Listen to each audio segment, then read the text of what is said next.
So Chris, thank you very much for making the long trip from Singapore. 24 hours. 24 hours. But you're here, so that's great. Thanks for having me. I think the reason why I really wanted Chris on stage is because I look at Singapore as a fantastic laboratory for the world. There aren't too many, like in the United States, we have so many utilities in all these different states in this. Singapore is relatively small, and you have I guess a government structure that gives you the ability to try things and implement things maybe in a more efficient way than the United States and some of the other countries. So maybe as a starting point, maybe you can just, for those who haven't been to Singapore, we'll put up this slide, just give a quick overview of critical infrastructure in Singapore. Okay, thanks, Dale. So before I jump into the slide, let me first congratulate you on an amazing S4 event this year. So Singapore is a small country. You know, we have 6 million population. Our government is simple, not complex. I'll leave it as that. And compared to the US, you know, you got what, 230, 240 million, we are small. We are the third smallest country in Southeast Asia, just before Timor-Leste, if you know where they are, or Brunei.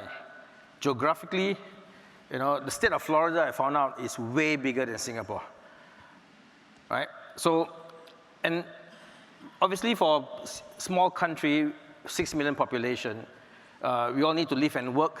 They need essential services. So we have identified 12 sectors.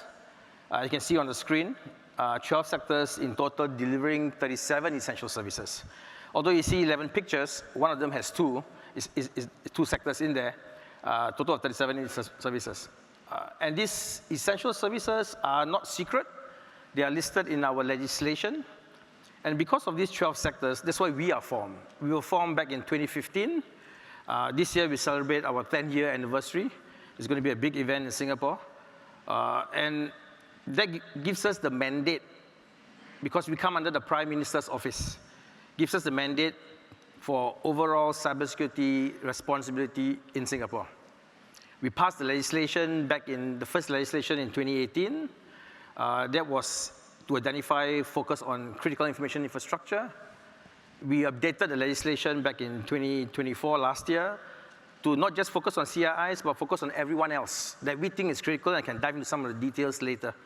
You know, you'd be surprised, 80% of our critical information infrastructure is owned and operated by the private sector. Only 20% government, right? More than half of our critical information infrastructure are OT systems. You know, so that's where the focus and attention is going to be going forward. Okay, and I think when you see that 27 miles, 9 miles by 3 miles about, you know, and you can go around the whole island, and there's only a handful of water utilities, a handful of electric utilities. Yeah. You can have that one-on-one.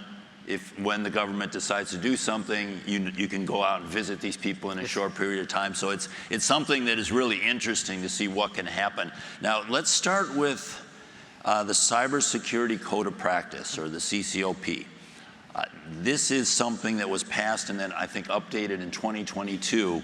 It's a document. Now, did you upload the CCOP or just a link to the CCOP in the Whova app?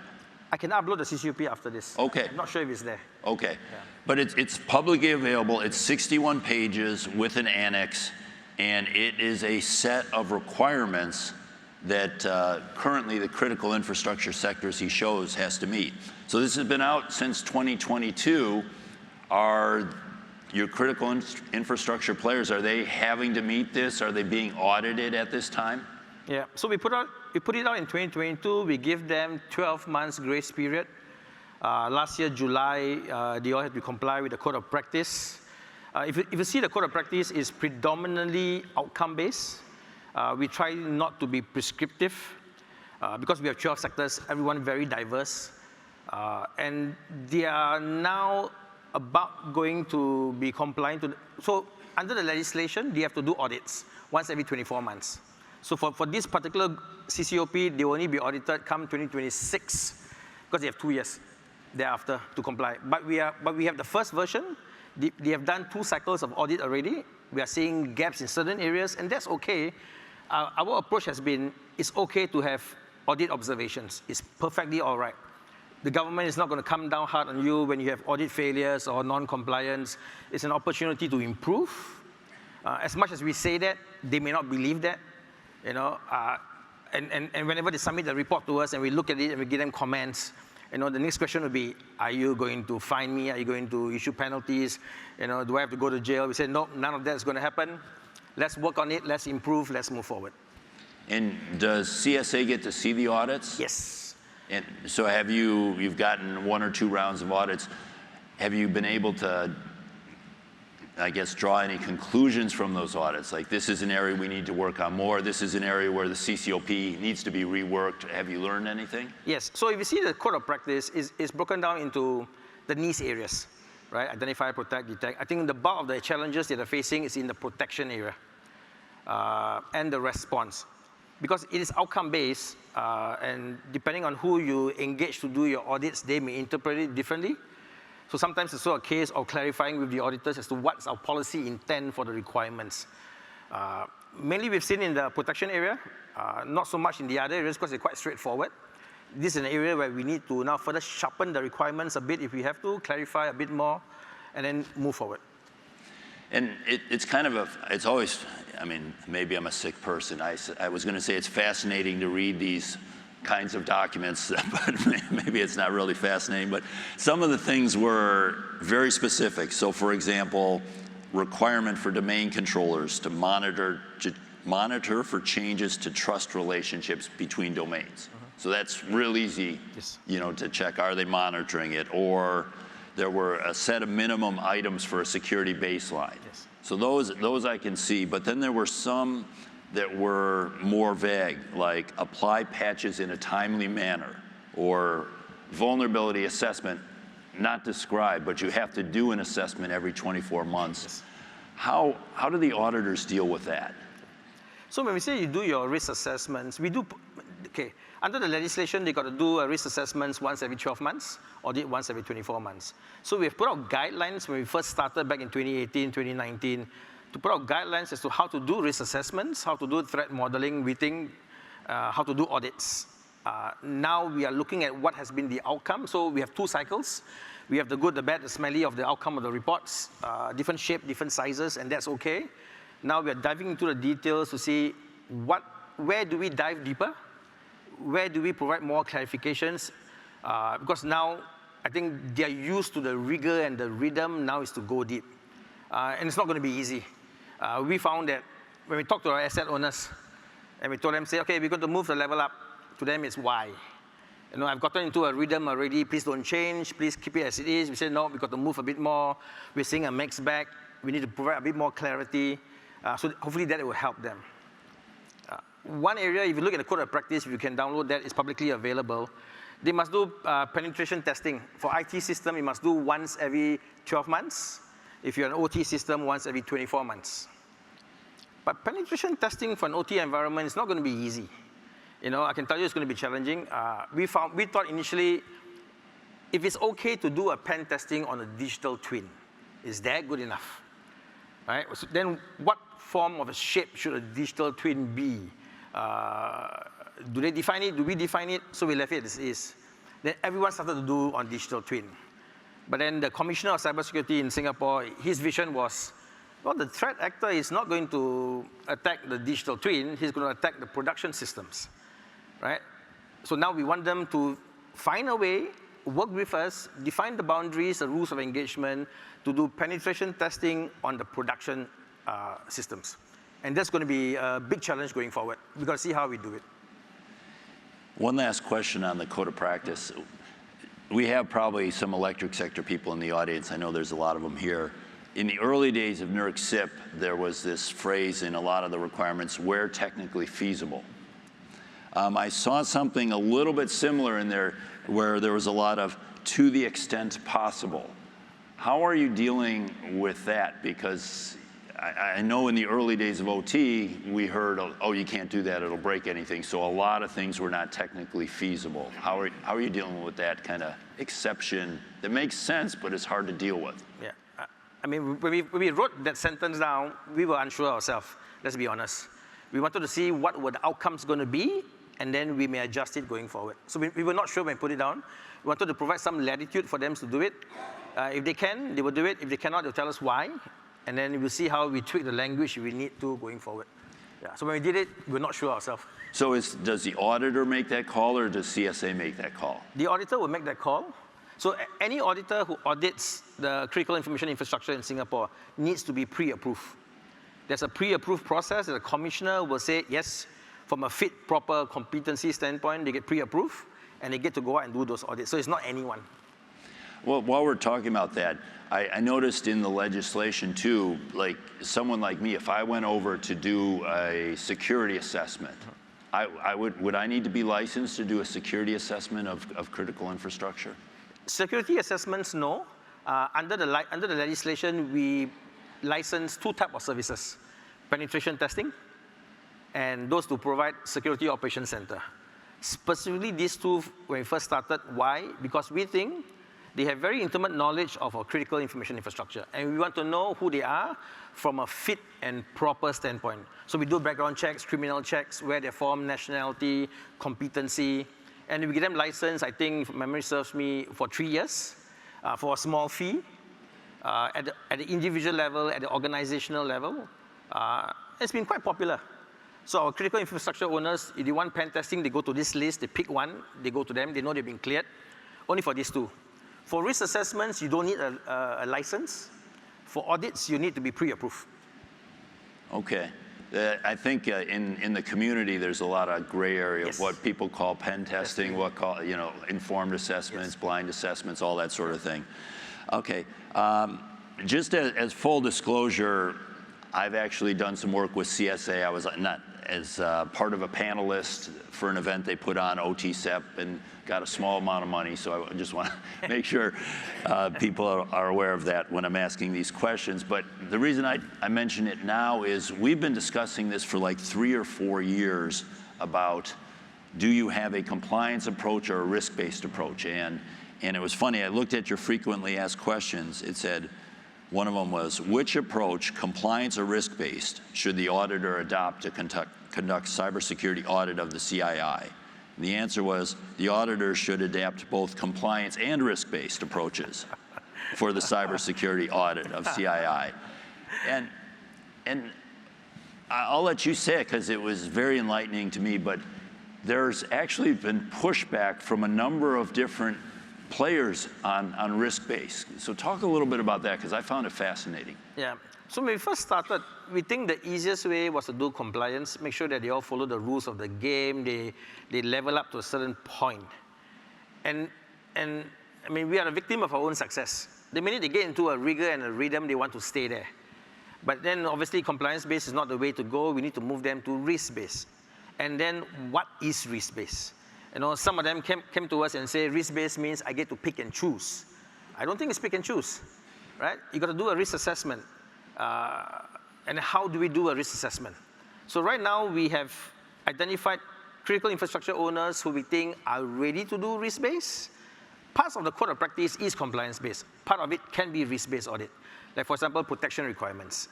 Can be risk-based. You implement the controls depending on your risks. Some of it, you got to follow the rules of the game and put it in place. We have critical infrastructure owners who are ready to do risk-based, but the sectoral regulators are not. They want compliance-based. It's easy to check the box. So we are now in the process of, and it's going to be very hard, of identifying willing critical infrastructure owners, willing sectoral regulators, and we're going to bring in the auditors as well to say, okay, this is how I want you to do. Let's do one and make it a success. And then we do the second one, and we do the third one, and then we roll it across the other sectors. To push it out immediately to all my 12 sectors is going to be a riot. I think I won't be sitting here next year. Let me just do one, learn from it. We may not do well, but we learn something, and then let's try to do the next one. We think there are owners that are ready. They're just not ready for the conversation. We got infrastructure owners who came to us and said, if you do risk-based audit, is it going to be more expensive? Probably. Is it going to be longer? I think so, because then the auditor's got to talk to a lot more people, dive down into the details, make some judgment, which they're not ready for the conversation. Right? So all these things got to happen. We've got to iron out the details and see where we go. But I think we've got to do one and then move along. Yeah, I think one of the fascinating things was, because you talked to a lot of the companies in 12 sectors, we're not going to name any of the companies that did, but you're getting pushback from some of the companies in sense of, if it's risk-based, I now have regulatory risk. Yes. If it was just a checklist, senior management could say, I know if we can meet this checklist, I'm not going to have a trouble with CSA or the government of Singapore. If it's risk-based, I don't have that level of confidence, and I don't like that uncertainty. What level in the organization do you think you need to get buy-off to go to risk-based? I mean, is that at the very top, or is that the CISO, or who needs to buy off on that? Yeah, I think that the CISOs are on board. We now need to move the conversation up to the CEO and to the board level. Because a lot of times the pushback is from the top. So for us, whenever the organizations do an audit and they get a finding, they got to go out and tell their boss and tell their board of all the findings and observations. And they get the push down, why is there a finding? Why haven't you done this? Why is this being flagged out? Didn't I give you $25 million? Why is there still an observation? We think that level needs to be a bit more socialized on risk-based. What does it mean for them at the board level? Only then they can support the CISO and the operators on the ground level. So we need to move the conversation up, and something that we're going to do in the new master plan, move the conversation up and help them understand what it means, and to assure them that it's okay to have audit observations. Nothing wrong with that. It's an opportunity for improvement. Yeah, that's hard for them Yes. I mean, that's a hard one to swallow. Yeah. So we keep telling all our CISOs, when you make the leap to the board level, don't behave the same way. Right? Because if you go out and do the same thing, we're just going to perpetuate the whole problem all over again for many years down the road. So now we convert the CISOs. When they go up to the board, they change. They convince their peers at the board level, and hopefully it helps going forward. Okay, well, let's shift. You mentioned at the beginning that there was the Cybersecurity Act in 2018, and then it was updated in 2024. And actually, your agency got quite a bit more power in 2024. So now CSA has the power to issue directives and penalties to ensure adherence to the cybersecurity standards. So that's something that, you know, is I think a lot of regulators here would like the ability to be able to do that without a lot of interference from other organizations. So you can do that, and the commissioner is now CSA, and there are fines up to $100K and 2 years in prison. Has anyone been fined or imprisoned yet? No, with great power come great responsibility. You know, we always had a commissioner. The fine was always there from the beginning in 2018. Back in 2018, when we put out the legislation, the focus was predominantly on critical information infrastructure. We were not interested in anyone else. We got that right. In the updates to the legislation, we got a bit more powers. Number one, power to do on-site inspection. Not based on whims and fancy. Not that we wake up Monday morning and decide to go to the ground. We cannot. We must have a legitimate reason to go down. Why we wanted legislative powers to do inspection. You know, for many years, if we wanted to go down and knock the door and say, hey, I'm coming down to take a look, there's been pushback. You have no powers to step in my office. Right? So, okay, fine. Let's have a legislative power then. Then we can always use if we need to. You know, during COVID, when everyone had to stay at home, and we couldn't do audits, we couldn't do risk assessment, because it was so hard-coded in the legislation, we had to find a way around it. You know, commissioner was not able to give extension of time. Now he has powers to give extension of time. If something like that happens again, give them more time to get it done. No one has been fined so far. What we've given them over the past many years has been what we call love letters. You know, you've been a good boy, we love you, but you've missed doing this, you slipped on this, you know. And that's okay, you know. So, I mean, when you get the letter, it has a heading that says, warning. And then after that, we come in and says, hey, don't worry about it, you know, it's no big deal. You know, it's a legislative requirement I got to give you, but I still love you, and I'm going to help you out. You know, yeah. So all the times I've been warning, and I can understand their anxiety, because some of them are listed companies in Singapore. So if you're a listed company, And the letter is given not to the CISO, it's not given to the operator, it's given to the CEO of the company.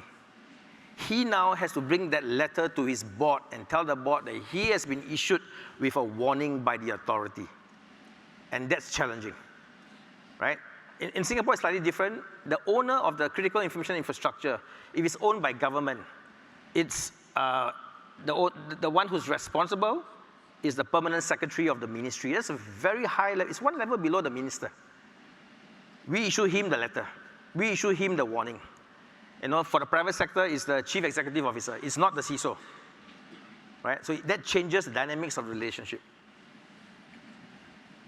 Love letters, I think Yes. maybe some of our regulators are going to pick that up. Yeah. Okay, that's great. Okay, so we've been talking a lot about the stick, right? The regulations, the fines, the audits, you know, trying to do it in a nice way. But CSA also has other elements that are in your master plan. So this is something after the legislation, the master plan comes out, and you just updated the master plan last year. Why don't we'll put up the four thrusts, and why don't you just maybe give a quick run through of those, of what you're doing? So we put out the first master plan back in 2019 when OT cybersecurity was very nascent in Singapore, completely non-existing. You know, we identified back then some areas for training, some areas for information sharing, and then many years have passed. So last year we decided to say, hey, let's update the master plan. 3 to 5 years has passed. This master plan is available publicly. I think it's also in the link in the Hoover app. And we identified the same 4 trusts, but now go a bit deeper. And if I take the one on top left under Key Trust 1, just to cover a few areas. On OT CCF, the OT Cybersecurity Competency Framework. If you're an OT engineer, is OT cybersecurity a career of choice? In the past, it wasn't. Everyone wants to do IT security. We want to make OT cybersecurity a career of choice and help you get there by leveling up competency and career pathways. Right, that's available out there in the market. Can I interrupt there? Is there going to be a certificate for that? Are these university courses, self-learning courses? What kind of structure is that? It's going to be what sort of competency you need to get there, to be an OT CISO, and then the different training that you may want to take, and their certificates and competency that's made available to them. Do you think if you're looking down 3 years, do you think you could be somewhere where you need something like that to get a job, or it's at least a major plus if you have something like that to get a job with critical infrastructure? Yeah, so one thing to head down that direction, you see the bottom left, is to develop an OT specialization. You know, and this is quite interesting. I think we are the first to even consider this. If you want to get your financial books certified, you go to a chartered practicing accountant, right? You come to this building, you want it to be safe, right? You want the chartered engineer to certify the building that is safe for you to walk in here. What about for cybersecurity?